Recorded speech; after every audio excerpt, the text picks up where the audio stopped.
Jangan ada yang ditutup-tutupi. Kasus penembakan yang menewaskan Brigadir Nofriansyah Yosua Huta Barat atau Brigadir J saat ini masih dalam proses penyidikan oleh kepolisian. Kronologi awal peristiwa penembakan yang disampaikan polisi kini disanggah oleh pengacara tersangka Baradae.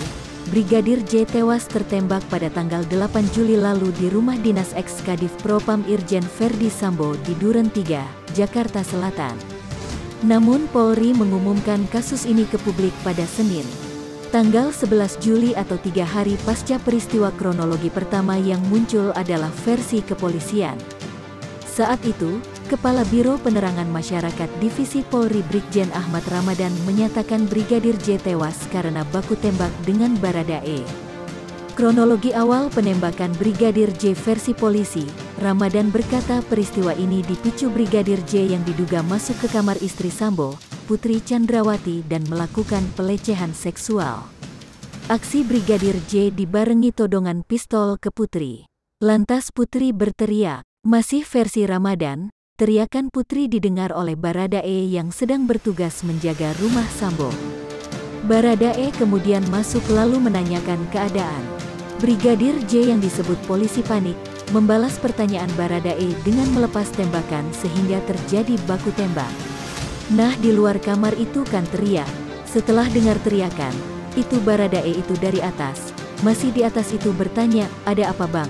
Tapi langsung disambut dengan tembakan yang dilakukan oleh Brigadir J gitu, kata Ramadan tanggal 11 Juli lalu.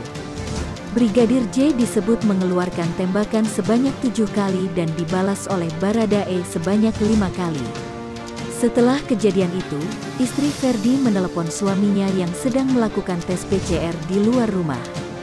Kemudian datang, setelah tiba di rumah Pak Kadif Propam, setelah menerima telepon dari ibu, Pak Kadif Propam langsung menelpon Polres Jaksel, kata Ramadan. Brigadir J disebut polisi menembak karena membela diri. Baradae juga disebut sebagai penembak nomor 1 di Resimen Pelopor Brimob.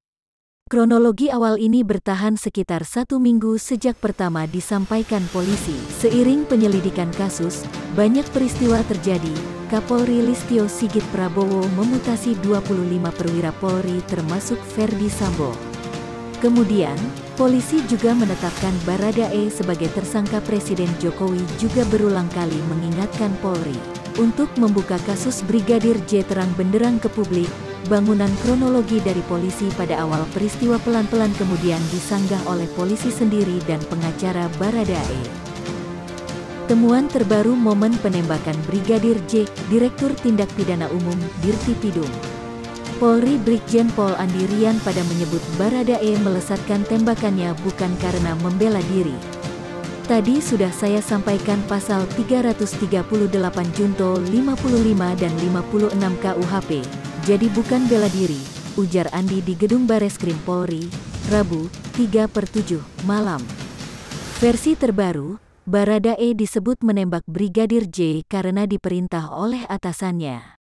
Selain itu, ia juga mengungkapkan bahwa Baradae bukan satu-satunya yang menembak Brigadir J. Ia berkata Baradae melakukan penembakan pertama, tetapi tembakan berikutnya dilakukan oleh orang lain. Nembak pertama Baradae, selanjutnya ada pelaku lain, ujar dia, sementara Lembaga Perlindungan Saksi dan Korban, LPSK, menyatakan Baradae tidak jago menembak.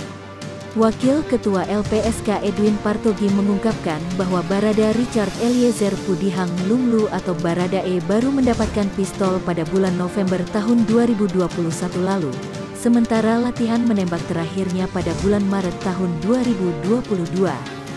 Hal demikian berdasarkan keterangan dari Baradae ketika diperiksa LPSK, dan dalam penelusuran kami, Baradae bukan jago tembak, kata Edwin kepada Indonesia.com. Kamis, 4/8. Dia baru dapat pistol bulan November tahun lalu, menurut keterangannya itu dari Propam dan latihan menembak Maret tahun 2022, kata Edwin. Nonton terus berita terupdate di channel Kepoinyuk, berita dari sumber terpercaya, dan jangan lupa untuk subscribe, like, dan bagikan.